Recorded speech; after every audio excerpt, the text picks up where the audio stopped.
On va juste prier avant d'aller lire le texte.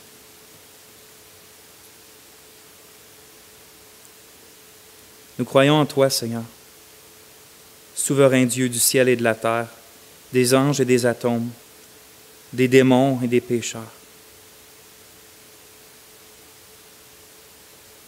Ta parole est puissante, ta parole est véritable et on te loue, Seigneur, de ce que dans cette cohue, on ait ta parole qui nous dirige comme une lumière sur nos sentiers. On te loue que dans cette cohue, on ait un Dieu sur lequel se fier, qui ne change pas, qui est toujours le même, qui était, qui est et qui sera toujours. On te loue, Seigneur, que dans cette cohue, notre salut et notre position devant toi ne changent pas. Nous, on change, Seigneur. Nous, on pense que ce sont une journée, puis le lendemain, c'est différent. Le gouvernement change, affirme que les masques sont pas bons au début et que c'est essentiel à la fin. Les chefs meurent, d'autres viennent. Nous, on meurt, d'autres viennent. Seigneur, sur cette terre-là, qu'est-ce qui n'est pas passager? Ta volonté n'est pas passagère, Seigneur. Puis nous, en tant que les enfants du royaume, en tant que tes lumières dans le monde qui te reflètent, on veut marcher selon tes voies, ô Éternel. Et on veut que ton Église soit en santé, dans les temps de prospérité comme dans les temps de difficulté. Et c'est toi seul qui fais cette œuvre. Et on te demande de la faire dans cette Église. Amen. Avant de lire le texte, je vais vous expliquer un peu.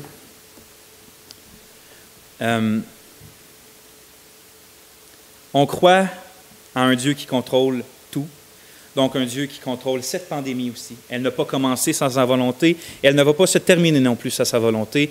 Et toutes les décisions que tous les premiers ministres et les rois prennent dans ce monde ne sont pas aussi en dehors de la souveraineté de Dieu. Pour nous, les chrétiens, on dit Amen à ça, parce qu'on sait que toute chose est sous son pouvoir. Et que même s'il permet des choses qui sont contraires à sa volonté révélée, morale dans la Bible, on sait que notre Dieu derrière place les choses pour accomplir finalement toujours ses plans, qui sont comment pour nous? Toutes choses concourent au bien de ceux qui aiment Dieu. Donc, amen à ça. Il y a une autre vérité dans la Bible, par exemple, qu'on ne doit pas oublier, qui ne contredit pas celle-là, absolument pas, mais qui trouve aussi son sens dans la souveraineté de Dieu. C'est le fait qu'il y a aussi un serpent ancien qui existe. Puis un serpent ancien qui a toujours eu comme but d'empêcher les hommes d'aller à Dieu, puis que quand il ne peut pas empêcher les hommes d'aller à Dieu quand Dieu les appelle, parce que personne ne peut empêcher Dieu d'appeler un homme puis de l'amener à lui, bien, une chose qu'il essaye de faire, c'est de les tenter à les rendre faibles pour qu'ils soient des cibles faciles, puis les tenter de toutes sortes de façons, pour que ce soit par de l'accablement ou de l'incrédulité ou que ce soit par différents péchés. Mais puisqu'il ne peut pas leur enlever leur salut, il va certainement leur enlever leur témoignage, s'il peut, puis leur enlever aussi leur joie et leur force. Puis une des tentations, en fait, on peut être sûr que pendant cette pandémie-là, autant que notre Dieu travaille son peuple, l'ennemi cherche à détruire son peuple par toutes sortes de moyens. Puis moi, Gérard, on en parle souvent. Je parle à d'autres pasteurs aussi. Gérard parle à d'autres pasteurs au Québec. Même encore, j'avais un appel aujourd'hui avec 3-4 autres pasteurs. Puis on se faisait juste discuter comme ça. Puis à date, là, autant Gérard qu'à eux autres que je parle, il y a une tentation qui ressort pendant cette pandémie-là pour les chrétiens puis les églises, qui est un grand danger puis que je voudrais adresser ce soir, c'est celle où que la grande tentation, c'est envers les chrétiens de négliger l'Église locale. Les chrétiens de perdre le zèle pour l'Église, de perdre ce qui l'attache à l'Église. Puis, en fait, je vise vraiment personne. Moi, Gérard, ça fait depuis le début qu'on parle de cette tentation-là, qu'on parle que c'est un danger, qu'on prie pour les membres, qu'on prie pour toutes les églises, que justement, que les gens ne perdent pas, parce que c'est facile. Tu sais, vous savez, ça prend 3 semaines de gagner une habitude, ça prend 3 semaines d'en perdre une aussi. Puis même encore, je pense que ça prend 3 semaines d'en gagner, puis ça prend juste 1 semaine pour la perdre, moi, je dirais. C'est facile de perdre des habitudes, puis des fois, puis je dis pas, cette tentation-là de ne pas venir à l'Église, par toutes sortes de raisons, on entend toutes sortes de raisons, puis je ne parle pas juste de ne pas venir au bâtiment, mais je parle de carrément négliger ce que c'est l'Église. Pas la réunion du bâtiment, il y a ça, mais aussi la relation les uns avec les autres, le rester connecté avec les uns avec les autres. Tous les pasteurs à qui je parle, ça arrive dans leurs églises locales. Des gens qui, même si avec le déconfinement, ne sont jamais revenus pour diverses raisons. Il y en a des super bonnes raisons, je ne dis pas ça. Il y en a qui sont vraiment pas dans une santé, qui devraient rester chez eux sous toute recommandation. Mais il y en a d'autres que c'est des raisons que je pense qui sont tentées par le diable. Puis le texte de ce soir, je pense qu'il peut adresser ça. Puis même si, vous savez, je vous encourage, même si des fois, on entend des prédications, on lit des parties de l'Écriture, ce n'est pas directement notre situation à nous. Par exemple, peut-être, c'est certainement pas votre cas, vous êtes là chaque mercredi, d'être prêt à comme tasser l'Église à cause de la pandémie puis de perdre l'habitude de venir. Peut-être que ça ne s'adresse pas directement à vous, mais même des fois, quand ça ne nous adresse pas à nous, il faut laisser la parole de Dieu former notre vision de la chose, puis au pire, transformer ça, pas au pire, mais au mieux, transformer ça en prière pour nos frères et sœurs, puis même nous équiper à les adresser avec amour quand c'est le temps, puis le Seigneur nous ouvre des portes avec eux. Fait que, tu sais, des fois, on peut être tenté de « Ah, ben ça ne m'adresse pas, donc je ferme mes oreilles. » Mais je vous encourage à avoir les oreilles ouvertes ce soir parce que ça peut être pour le bien de vos frères et sœurs aussi, ce message-là. Donc, on va lire Agé, le premier chapitre, ensemble.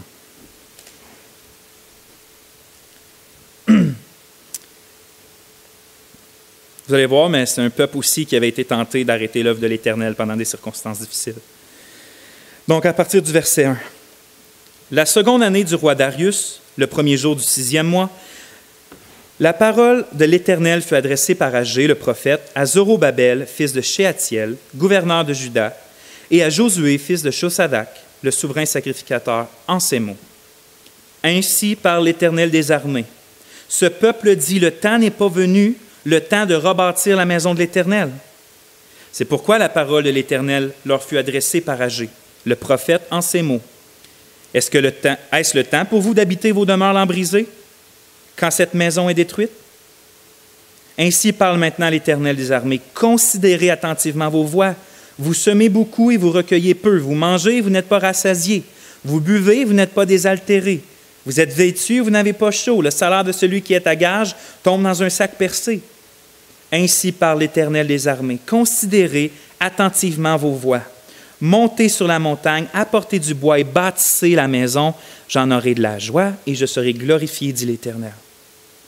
Vous comptiez sur beaucoup et voici, vous avez eu peu. Vous l'avez rentré chez vous, mais j'ai soufflé dessus. Pourquoi, dit l'Éternel des armées? À cause de ma maison qui est détruite, tandis que vous vous empressez chacun pour sa maison. C'est pourquoi les cieux vous ont refusé la rosée et la terre a refusé ses produits. J'ai appelé la sécheresse sur le pays, sur les montagnes, sur le blé, sur le mou, sur l'huile, sur ce que la terre peut rapporter, sur les hommes et sur les bêtes et sur tout le travail des mains. Zorobabel, fils de Shealtiel, Josué, fils de Josadac, le souverain sacrificateur, et tout le reste du peuple entendirent la voix de l'Éternel leur Dieu et les paroles d'Agé le prophète, selon la mission que lui avait donnée l'Éternel leur Dieu. Et le peuple fut saisi de crainte devant l'Éternel. Agé, envoyé de l'Éternel, dit au peuple, d'après l'ordre de l'Éternel, « Je suis avec vous, dit l'Éternel. » L'Éternel réveilla l'esprit de Zorobabel, fils de Shealtiel, gouverneur de Juda, et l'esprit de Josué, fils de Josadac, le souverain sacrificateur, et l'esprit de tout le reste du peuple. Ils vinrent et ils se mirent à l'œuvre dans la maison de l'Éternel des armées, leur Dieu, le 24e jour du 6e mois, la seconde année du roi Darius. Amen. Oui, Seigneur, merci pour cette parole. Je vais emmener devant toi, comme je vais emmener à la fin du message, ces dernières paroles où on voit que c'est l'Éternel qui réveille l'esprit du peuple, que c'est l'Éternel qui réveille l'esprit de ses leaders. Et pour cette Église et pour le Québec et pour le monde, Seigneur, c'est ce que je te prie, que la parole de Dieu puisse être entendue, être crue, et que ton esprit réveille ton peuple à ne pas négliger l'importance de leur âme et de l'âme de leurs frères et sœurs, de ta maison, Seigneur. Amen. Aujourd'hui, ce soir, on va voir 1, 2, 3, 4, 5 points. On va voir la source du message d'Agé, la cause du reproche, parce que Dieu fait un reproche. On va voir le reproche lui-même, mais aussi on va finir avec l'exhortation que Dieu donne, puis les motivations que Dieu donne à obéir à son exhortation. Donc, on va commencer par la source du message. Ça a beau être le vieux prophète Agé, parce qu'il est vieux rendu là, qui parle, mais les paroles qu'il prononce ne sont pas ses propres paroles, mais c'est les paroles dans notre texte. Ainsi parle l'Éternel des armées. Le prophète veut faire comprendre à Zorobabel le gouverneur puis au souverain sacrificateur Josué que c'est pas juste les paroles d'un vieux prophète zélé, là, ce qui va sortir. C'est pas juste son opinion sur la situation qu'il est en train de vivre au retour d'Israël. Non, non, c'est Dieu a un message pour son peuple. Dieu a un message pour vous. C'est important. Prenons donc, nous aussi, le temps, puis que l'Église de Dieu partout dans le monde prenne le temps d'écouter les paroles d'Agé, parce que même là, à ce soir, ça ne vient pas de moi, ça ne vient pas de notre premier ministre, ça ne vient pas du pape, mais ça ne vient même pas d'Agé, on pourrait dire. Ça ne vient pas du prophète, ça vient ainsi par l'Éternel des armées. Puis c'est les paroles de Yahweh Sabaoth en hébreu. Donc un nom propre de Dieu, Yahweh Sabaoth. Puis pourquoi Dieu il s'introduit par ce nom-là? Le nom de Yahweh Sabaoth, l'Éternel des armées, ça le décrit, ça le dépeint vraiment comme le Dieu roi et guerrier qui est omnipotent puis qui dirige et protège son peuple en même temps. C'est pas juste... Oui, tu as Yahweh, l'Éternel qui est, mais quand tu as l'Éternel des armées, ça peut soit faire référence à... les armées, souvent dans la Bible, ça fait référence aux êtres angéliques, au monde spirituel des êtres angéliques. Ou ailleurs, les armées, ça fait aussi référence au cosmos, donc tout ce qui est les étoiles, le soleil et tout ça. Dans le fond, les forces de la nature.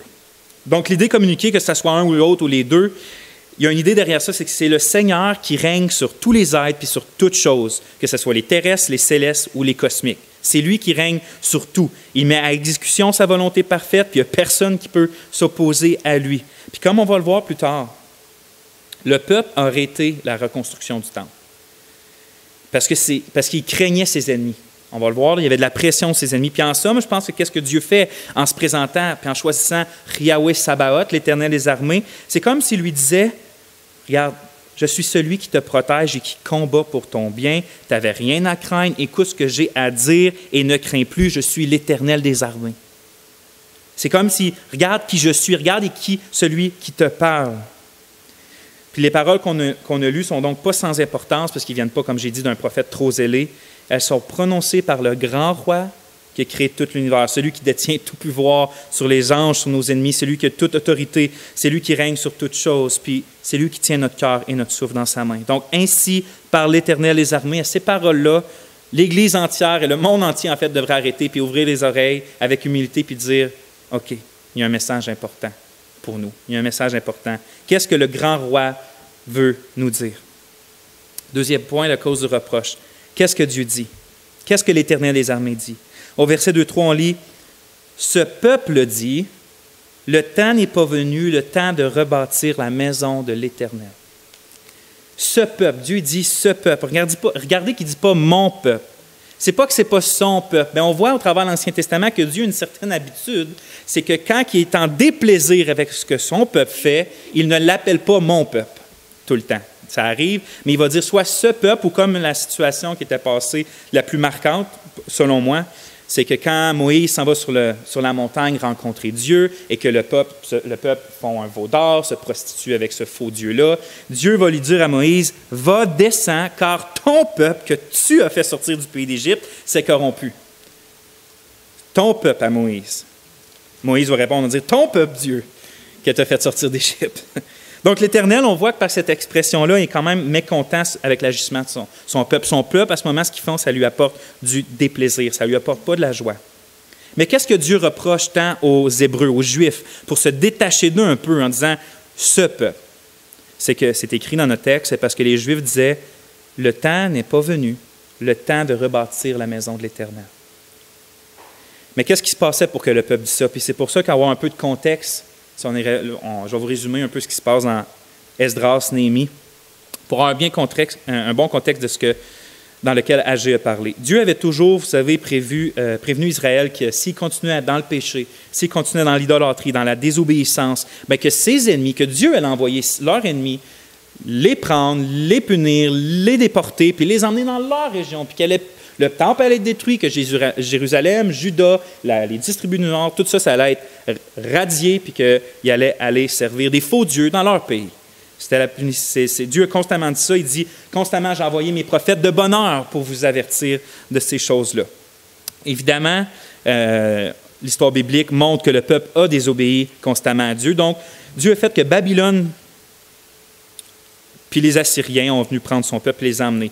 Quelques décennies après, Dieu a pris les choses en main et dit, je vais, à cause que je suis fidèle à mon nom, fidèle à mes promesses, fidèle à Abraham, fidèle à David. Je vais ramener mon peuple comme je lui ai dit. » Donc, il a fait que les Babylone, la puissance mondiale, a été prise par les Mèdes et les Perses. Et dans cette nouvelle puissance mondiale-là, il a suscité un homme qui appelle son serviteur, qui s'appelle Cyrus, qui va nommer avant dans Isaïe. Il va dire « J'appelle par son nom mon serviteur Cyrus. » C'est un roi païen, mais par ce roi païen-là, il va incliner tant son cœur vers les choses de Dieu que ce roi-là va dire au peuple d'Israël, il va faire un édit, vous pouvez lire ça au début d'Esdras, il va faire un édit où que tous les Juifs qui désirent retourner à Jérusalem pour rebâtir le temple y allent. Fait que là, tu vas avoir un gros retour en masse d'environ, je pense, 42 000 Juifs qui vont retourner à Jérusalem pour rebâtir, mais ce n'était pas suffisant. Cyrus va dire « Ah, puis en plus, je vais dire aux citoyens de mon royaume de vous donner de l'argent et de l'or en abondance pour que vous ne manquiez de rien là-bas pour rebâtir la maison de l'Éternel, pour qu'il y soit adoré. » Donc, les Juifs sont retournés, ils ont commencé par rebâtir l'autel des sacrifices, poser le fondement du temple. Puis c'est à ce moment-là, quand le fondement du temple était bâti, que les ennemis d'alentour ont commencé à manifester de l'hostilité puis de l'adversité envers le peuple de Dieu. Ils ont fait des menaces, ils ont concocté des complots politiques pour les décourager. Puis, qu'est-ce qui est arrivé? C'est que ça a marché. La pression extérieure contre le peuple de Dieu les a finalement découragés. Le peuple a arrêté la reconstruction du temple dans lequel Dieu les ramena de l'exil. Puis quand Dieu envoie finalement le prophète Agé puis Zacharie au chapitre 5 du livre d'Esdras, si vous voulez situer, dans le chapitre 5 du livre d'Esdras, vous allez voir Agé puis Zacharie arriver. Aujourd'hui, on a lu le début de la prophétie d'Agé. Bien, ça fait 15 ou 16 ans environ qu'ils ont arrêté de reconstruire le temple. Donc, quand Dieu envoie finalement un prophète, mettez ça dans votre tête là, pour la compréhension, ça fait environ 15 ou 16 ans que le temple, il ne touche plus au temple finalement. Ils ont mis, oui, l'autel est là, les fondements sont là, puis ils ont arrêté. Donc, il faut remarquer aussi que le peuple n'était pas, par exemple, contre la reconstruction du temple. Il ne disait pas, non, il ne faut pas le faire. Il disait juste que ce n'était pas le bon moment. Il faut le faire, mais ce n'est pas encore le bon moment. Pas après 5 ans, pas après 10 ans, pas après 15 ans, ce n'est pas encore le bon moment. Je me dis pas le bon moment. Ils ont été des dizaines d'années en captivité, puis maintenant Dieu fait un miracle si grand qui touche le cœur d'un roi païen pour qu'il renvoie de façon extraordinaire dans leur pays pour rebâtir justement le temple, qui symbolise la présence de Dieu au milieu de son peuple, puis rétablir le lieu d'adoration. Puis eux, quand il y a des difficultés qui se pointent, ils arrêtent puis ils disent « c'est plus le bon moment. C'est plus le bon moment. Il y a trop de difficultés. » Si ce n'est pas là le bon moment, je me dis ça va être quand le bon moment? Dieu avait tout mis en place d'une façon merveilleuse. Est-ce qu'il pensait vraiment que le fait que d'avoir de l'adversité, des circonstances difficiles, ça voulait dire que ce n'était plus le bon moment de faire l'œuvre de Dieu là-bas? Donc, on arrive à mon troisième point qui est le reproche que Dieu va faire. Le reproche qu'il fait se fait vraiment ressentir lorsqu'il répond. Le peuple dit « c'est pas le bon moment », mais Dieu va répondre au verset 4 « Est-ce que c'est le moment pour vous d'habiter vos maisons lambrissées quand cette maison est détruite? » Il semble que pour les Juifs, ce n'était pas le bon moment de faire l'œuvre de Dieu, mais c'était en fait le bon moment pour se construire de belles maisons, toutes bien décorées puis finies en beau bois, c'est ça que ça veut dire lambrissées, et de s'occuper de leurs propres affaires personnelles. En gros, Dieu leur reproche d'avoir comme priorité leur confort, leur vie personnelle, plutôt que l'adoration et l'œuvre du Seigneur. Il n'est pas en train de dire que le confort et la vie personnelle, puis d'avoir des choses dans la vie personnelle, c'est mal. Ce qu'il leur reproche, c'est que ça, c'est rendu leur priorité. Puis ça me parle à moi. Ça me parle surtout parce que si Dieu reproche au peuple de l'Ancienne Alliance d'avoir négligé la construction d'un temple terrestre pour faire leurs choses personnelles, qu'est-ce que Dieu dirait, si on pourrait l'entendre, au peuple de la Nouvelle Alliance qui néglige une œuvre beaucoup plus supérieure qu'un temple physique? Voyez-vous, si c'était le moment propice pour les Juifs de reconstruire le temple parce qu'ils avaient été libérés de la captivité à Babylone puis ailleurs, puis que Dieu les avait abondamment bénis en pourvoyant à tout ce qu'ils avaient besoin pour la reconstruction, ô combien c'est le bon moment pour nous d'œuvrer pour le Seigneur parce qu'on a été pas libérés d'une captivité physique, mais qu'on a été libérés parce qu'il a pris nos péchés sur cette croix-là pour mourir à notre place, pour que nous, on puisse être libérés de la captivité, de la peur de la mort, de la captivité satanique, de la captivité de nos péchés, finalement être abondamment bénis avec le Christ, avec tout l'héritage céleste.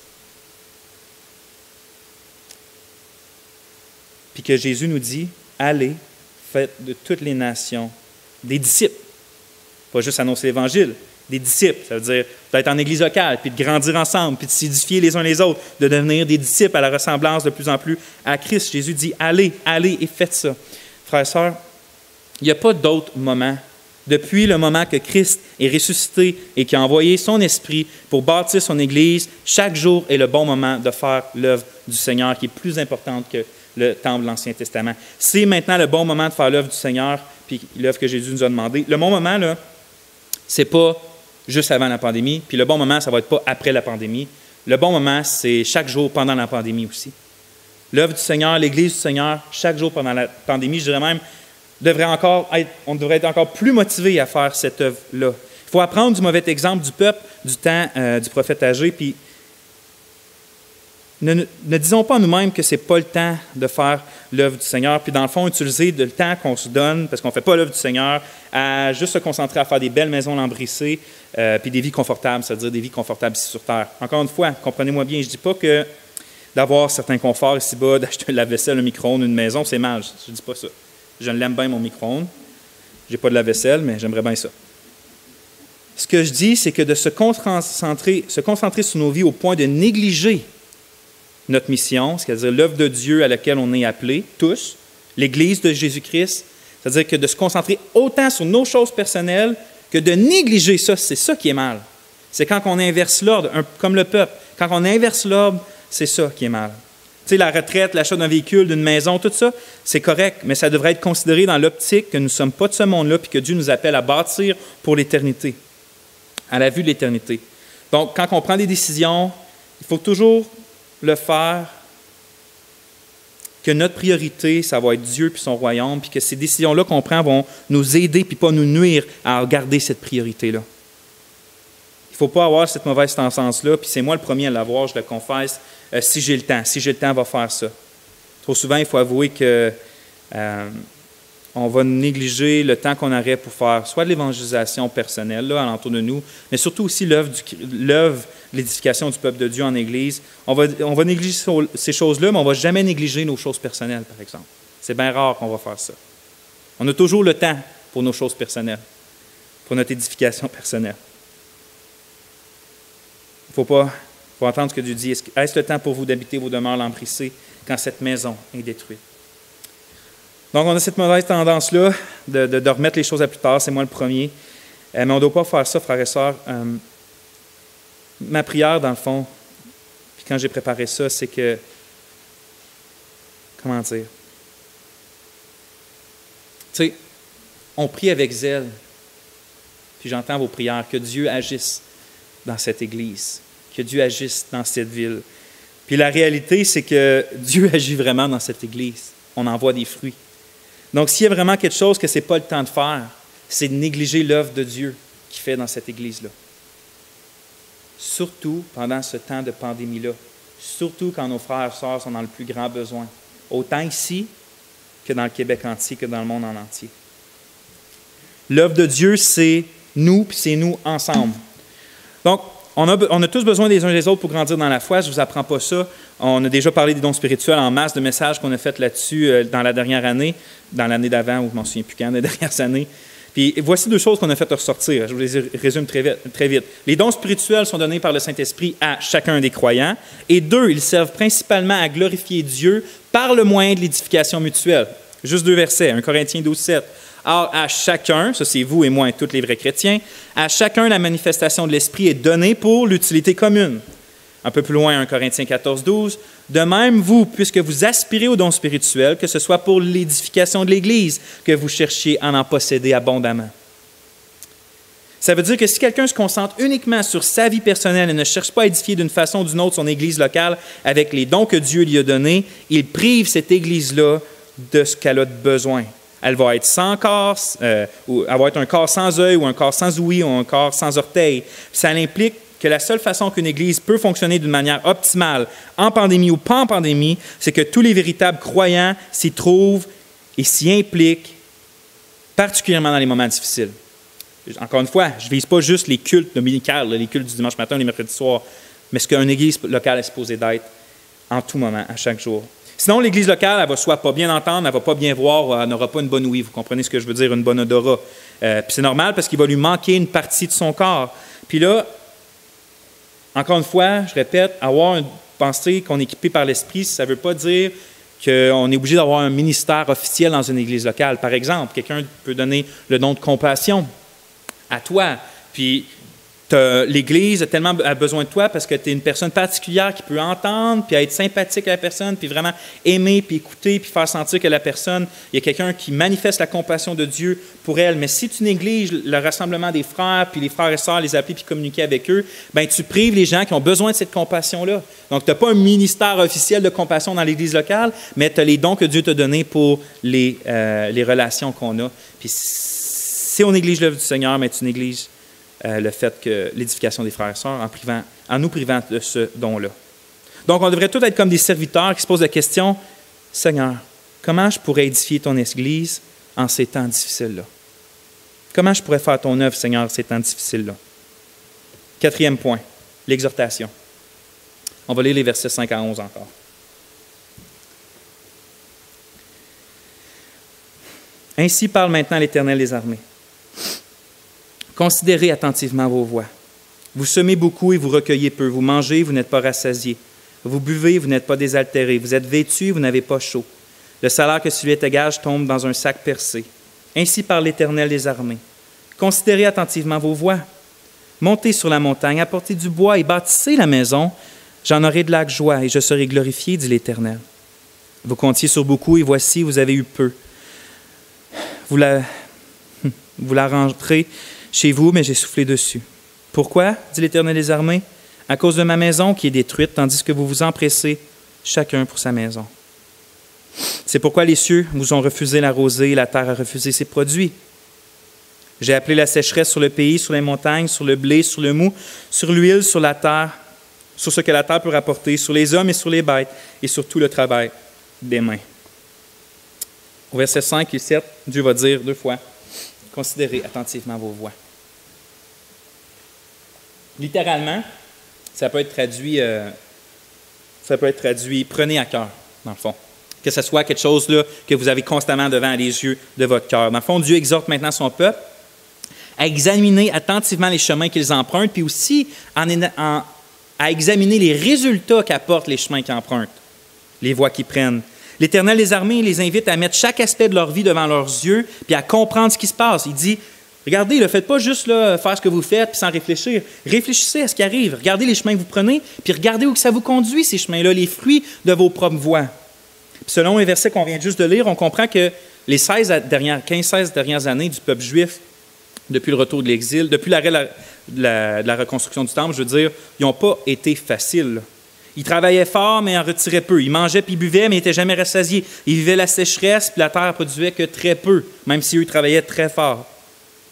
On peut supposer que c'est peut-être même l'une des raisons qui ont poussé le peuple à dire que ce n'était pas le bon moment, ce n'était pas propice à reconstruire le temple. Tu sais, moi, je les entends facilement dire « on travaille dur et la terre ne produit pas, on a soif, on a faim, on n'est jamais rassasié. C'est certainement pas le bon moment d'entreprendre des gros travaux. On ferait mieux d'attendre, d'être dans une meilleure situation avant de bâtir le temple de Dieu. » Puis ça pourrait paraître raisonnable juste d'entendre ça, mais l'Éternel prend soin de leur rappeler c'est quoi la véritable cause de toutes ces difficultés-là. Vous comptiez sur beaucoup et voici, vous avez eu peu, vous l'avez rentré chez vous, mais j'ai soufflé dessus. Pourquoi? Il va répondre, l'Éternel. Pourquoi, dit l'Éternel des armées? À cause de ma maison qui est détruite, tandis que vous vous empressez chacun pour sa maison. Verset 9. Donc, si le peuple d'Israël avait pris la résolution d'avoir comme priorité la reconstruction du temple, puis ça, peu importe les circonstances, il aurait manqué de rien. Il aurait manqué de rien. Parce que Dieu aurait toujours pourvu selon sa bonté et ses promesses. Savoir ce que Jésus nous a enseigné dans le Sermon sur la montagne. Matthieu 6, 31, 33. Ne vous inquiétez donc point et ne dites pas que mangerons-nous, que boirons-nous, de quoi serons-nous vêtus, car toutes ces choses, ce sont les païens qui les recherchent. Votre Père céleste sait que vous en avez besoin. Cherchez premièrement le royaume et la justice de Dieu, et toutes ces choses seront données par-dessus. Donc, ça concerne les choses matérielles, essentielles, ce verset-là, les paroles de Jésus, c'est sûr. Mais j'aimerais qu'on médite dessus un peu plus profondément. Considérons nous aussi nos vies, puis examinons les chemins qu'on emprunte, puis qu'est-ce que ça cause à nos vies, puis à nos âmes. Mettons nos plans, nos projets, nos loisirs, notre travail, mettons tout ça devant nos yeux, puis examinons nos voies, nous aussi. Est-ce qu'il y a des choses que je peux arrêter de faire ou arrêter de regarder pour avoir des temps pour les priorités du Seigneur? Y a-t-il des choses que je pourrais faire différemment dans ma vie? On peut peut-être penser que si on arrête de regarder à nos priorités, on ne va pas être joyeux parce qu'on va arrêter de poursuivre ce qu'on aime vraiment. Mais j'ai remarqué en lisant des biographies, les puritains ou d'autres, puis en étudiant l'histoire de l'Église, que ceux qui ont été le plus heureux, c'est ceux qui avaient le plus sacrifié pour faire l'œuvre du Seigneur. Ceux qui ont été le plus heureux, c'est ceux qui ont le plus sacrifié pour le Seigneur. Que ce soit des gens comme Jean Hus qui chantait en se faisant brûler vif, ou des gens comme George Mueller qui voulait avoir le moins possible afin de donner le plus aux autres. Ou même, on n'a pas besoin de regarder les grands héros de la foi de l'histoire de l'Église. Regardez juste alentour de vous, frères et sœurs, au courant des semaines, au courant des années. Regardez les gens qui sont le plus heureux, puis ont l'air le plus à vivre de joie dans le contentement, puis leur secret, ce n'est pas vraiment un secret. Ils s'occupent des affaires du Seigneur, et donc le Seigneur s'occupe de leurs affaires, y compris de l'état de leur âme et l'état de leur cœur. Ils mettent le Seigneur en premier, les priorités du Seigneur avant, puis ils font confiance en ses promesses, comme on a vu en Matthieu. Le Seigneur s'occupe du reste. Le Seigneur s'occupe du reste. Donc, on a été sauvés pour servir quelqu'un de beaucoup plus extraordinaire, excellent, suffisant et satisfaisant que moi-même, que nous-mêmes. Dieu nous appelle à nous donner à lui puis aux autres par le fait même. C'est normal que si on néglige, par exemple, l'évangélisation et l'édification du peuple de Dieu, à l'exemple du peuple d'Israël, mais nous aussi, on va vivre la soif et la faim dans notre âme. Méditons là-dessus. La joie, c'est un fruit de l'esprit, ça fait partie du fruit de l'esprit. Donc, la joie, c'est une manifestation. Plus l'esprit est manifesté dans notre cœur, dans notre vie, plus on est supposé d'expérimenter sa joie.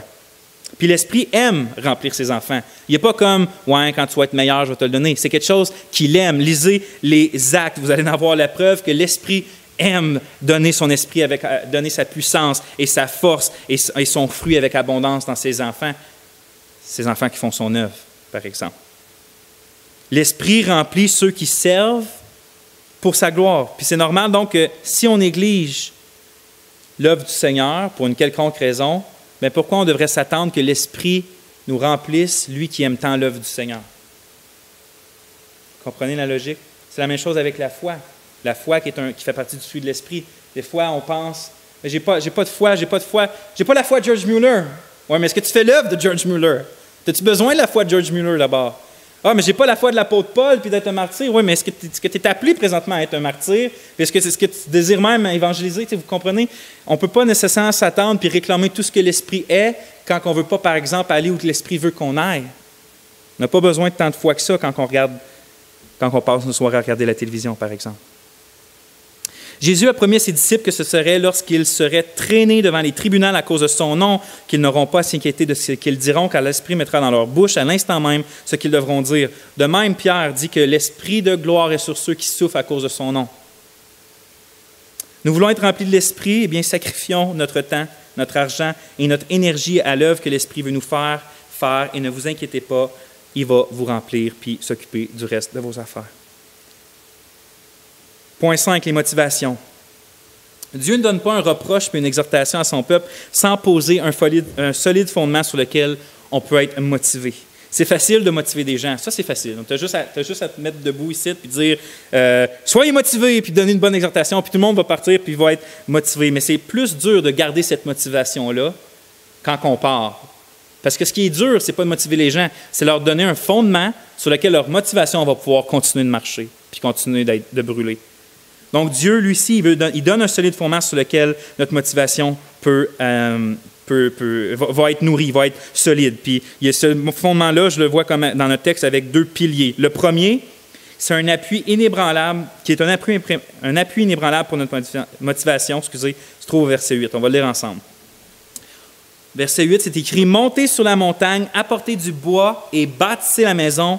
Regardez bien, j'en aurai de la joie et je serai glorifié, dit l'Éternel des armées. » Dieu garantit à son peuple que lorsque celui-ci va faire sa volonté, son œuvre et son plan, même dans les circonstances difficiles, il va être glorifié puis il va en retirer une très grande joie. Puis, dans le fond, je me dis, qu'est-ce qu'il y a de plus solide comme motivation? Puis peut-être vous ne comprenez pas ce que je veux dire. Peut-être qu'on ne voit pas le lien entre la motivation puis la joie que ça donne à Dieu. Puis je vais vous raconter quelque chose qui va peut-être vous aider. J'ai déjà entendu un prédicateur qui a fondé une grande société missionnaire se faire poser la question suivante. il se faisait demander, mais où tu trouves toute cette motivation-là, tout ce zèle-là à parcourir le monde et annoncer l'Évangile? Puis au moment qu'il s'est fait poser cette question-là, ses yeux se sont remplis d'eau, puis il a juste répondu d'une voix vraiment émue puis tremblante, « Il est mort pour moi. Il est mort pour moi. Il est mort pour moi. Qu'est-ce que j'ai besoin d'autre? Il est mort pour moi. » N'est-ce pas suffisant? C'est comme ça qu'il a fini sa phrase. Voyez-vous un peu plus ce que je veux dire lorsque je dis que je crois que la gloire puis la joie de Dieu, c'est une motivation inébranlable pour le croyant. Plus un chrétien est conscient de son état corrompu, de la sainteté de Dieu, de l'impossibilité qu'il soit sauvé à part de la grâce de Dieu, puis en même temps, plus il est conscient de son amour, de sa bonté manifestée dans le Fils de Dieu qui a été crucifié à sa place sur cette croix-là. Si vous dites à une personne qui est consciente de ces choses-là, qui peut faire quelque chose pour glorifier puis donner de la joie à son Sauveur merveilleux, alors il va crier du fond du cœur, « Bien, laissez-moi le faire, montrez-moi ce que je peux faire », qui va juste manifester un petit peu la reconnaissance que j'ai qu'un Sauveur si grand s'est penché vers un pécheur si grand. Il veut juste pouvoir rendre grâce au Dieu de son salut puis à celui qui fait toute la joie de son âme et à sa seule espérance pour l'éternité. Alors quand Dieu promet, regardez, c'est le Dieu infini, trop loin, trop invisible pour qu'on puisse le voir, mais en même temps un Dieu personnel. Ce Dieu-là qu'on ne pourrait pas atteindre à moins s'il n'aurait pas lui-même étendu sa main vers nous. Ce Dieu-là nous dit à nous autres, des poussières dans l'univers, « Tu peux me donner de la joie, tu peux réjouir mon âme, puis voici comment. »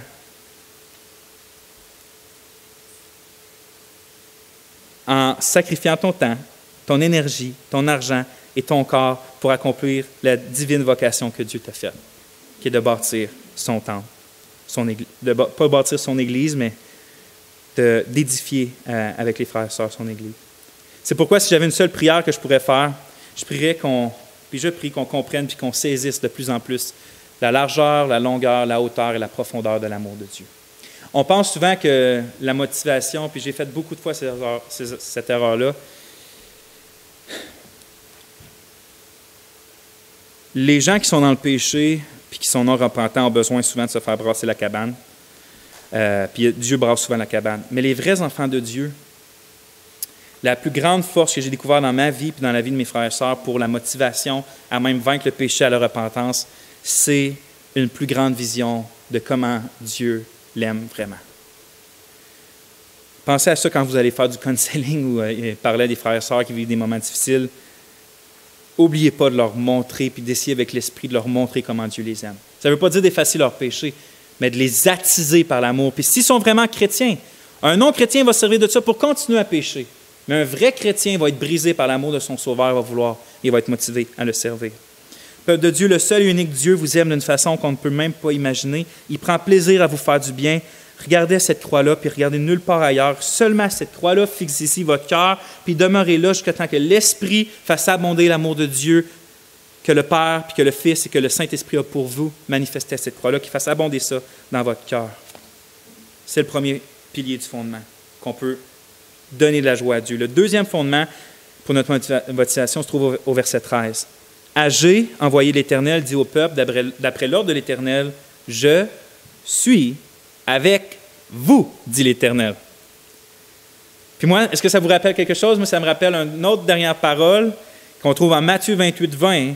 Puis c'est le Seigneur Jésus qui dit, « Et voici, je suis avec vous tous les jours jusqu'à la fin du monde. » Matthieu 28, 20. Puis sans ces paroles-là, frères et sœurs, toute motivation serait anéantie par l'immensité de la mission que le Seigneur donne de faire à des hommes. Des hommes et des femmes ordinaires avec un seul message, faire vraiment de toutes les nations des disciples, au nom du Père, du Fils, puis les baptiser au nom du Père, du Fils et du Saint-Esprit, c'est impossible à des hommes, cette mission-là. Mais ce que le Père a dit aux Israélites, le Fils le dit à nous aussi, « Je suis avec vous ». Donc, ne vous inquiétez pas, Dieu n'est pas stupide. Dieu ne confie pas sa mission totalement entre les mains des hommes. Il ne fait pas reposer le succès de son œuvre sur l'homme. On n'a aucune force pour faire avancer le royaume et on ne construit pas nous-mêmes le royaume, frères et sœurs. C'est Dieu qui établit son royaume. Nous, on est des ambassadeurs. Quelle grâce en passant, on est des ambassadeurs. Puis notre mission, c'est de proclamer que le royaume est proche, que son roi est Jésus-Christ, puis que la seule façon d'y entrer, c'est en se soumettant à son règne par la foi et à la repentance pour recevoir le pardon de nos péchés. Donc, notre mission, c'est aussi de s'occuper des concitoyens de ce royaume-là, qui qui est l'Église. Donc, c'est Dieu qui a dit qu'elle allait bâtir son Église. Nous, on la bâtit. Ça ne repose pas entre nos mains. Mais Dieu veut qu'on participe avec lui, puis son esprit nous équipe. Alors, frères et sœurs, soyons motivés parce que celui qui détient toute autorité et tout pouvoir est avec nous dans la mission qu'il nous donne et il fera que ça va être un succès. Donc, si on se soumet à Dieu pendant cette pandémie-là, qu'on dit « Seigneur, pardonne-nous si on s'est concentré sur nos maisons l'empressé, mais je ne vois pas ce que je peux faire là-dedans, je ne vois pas comment je peux aider l'Église là-dedans, comment je peux aider le monde là-dedans. » Mais il faut être sûr que si on fait juste disposer notre cœur à vouloir obéir au Seigneur, son esprit, comme j'ai dit tantôt, va nous remplir et Dieu, avec sa puissance, va nous faire notre mission, sa mission qu'il nous a donnée en fait. Les difficultés sont venues, puis ils vont venir encore pour cette Église-ci, puis pour les Églises du Québec. Mais rien ne peut nous empêcher de virer cette ville en l'envers par la parole de l'Évangile, puis par les prières ferventes, puis rien ne peut nous empêcher de nous édifier les uns les autres par la puissance de Dieu. Donc, pour conclure, je vais terminer avec les derniers versets du chapitre, puis je vais prier la même prière que j'ai faite au commencement. Versets 13 à 16.